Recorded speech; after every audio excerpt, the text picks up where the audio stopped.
Hello hi. உங்களுக்கு என்ன சொல்கிறேன் அப்படின்னா, இன்றைக்கி ஒரு முக்கியமான விஷயம் என்ன அப்படின்னா, இப்படி யாருமே தோட்டத்தை அப்படி வச்சுருக்கவே மாட்டாங்க.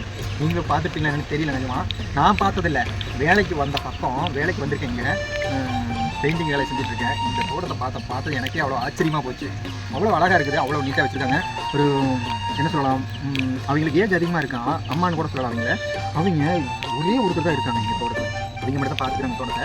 அப்படி தான் அவங்க சொன்னாங்க. ஆனால் எல்லாமே நீட்டாக க்ளீனாக இருக்குதுங்க, சூப்பராக இருக்குங்க. புல்லு பூ எதுவும் இல்லாமல் மற்றது எல்லாமே சூப்பராக வச்சுருக்காங்க.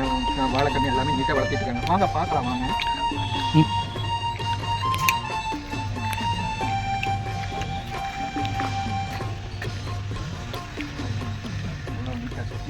சொட்டு நீர் பாசனம் போட்டு நீட்டாக வச்சுருக்காங்க. பாருங்கள், நீங்களே பாருங்கள், அவ்வளோ க்ளீனாக இருக்குது, சூப்பராக இருக்குதுங்க, சூப்பராக இருக்குது.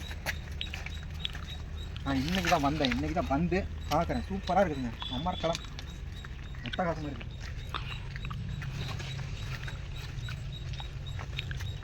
நீங்களே பாருங்கள், இந்த பக்கம் பாருங்கள், பாருங்கள் எவ்வளோ நீட்டாக இருக்குது, க்ளீனாக இருக்குது, சூப்பராக இருக்குது.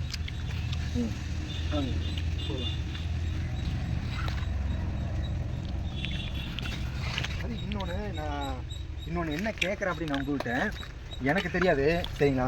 உங்களுக்கு தெரிஞ்சால், உங்களுக்கு யாராச்சும் தெரிஞ்சால், விவசாயிகள் நிறைய இருப்பீங்க, உங்களுக்கு ஒன்று நான் கேட்குறேன், உங்களுக்கு தெரிஞ்சால் அதை சொல்லுங்கள்.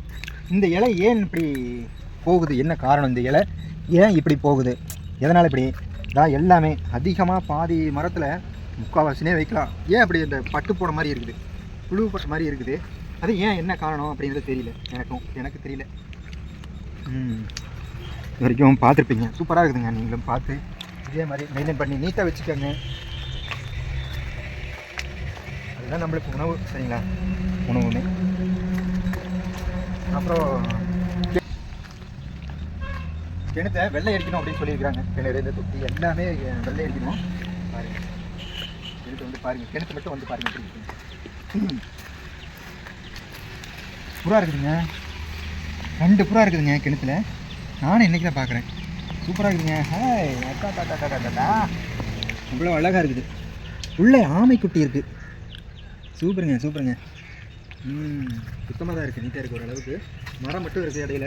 இந்த மரத்தை க்ளீன் பண்ணாங்கன்னா கிணறு சூப்பராக இருக்கும். இதை தாங்க உள்ளே வெள்ளை அடிக்கணும்னு சொல்லியிருக்காங்க. இங்கே நாங்கள் அங்கே தோட்டத்துக்காரர் வீட்டில் இப்போ பெயிண்ட் அடித்து முடிச்சுட்ருக்கோம். இன்றைக்கி முடிச்சிருவோம். முடிச்சதே திங்கக்கிழமை, நாளையிலேருந்து இது வெள்ளை அடிப்போம் கிணத்தை. ஓகே, இத்துடன் உங்கள்கிட்ட என்னோடய மனசில் இருக்கிறத நான் உங்கள்கிட்ட சொல்லி இத்துடன் நான் முடிச்சுக்கிறேன், விடைபெறுகிறேன். பாய்.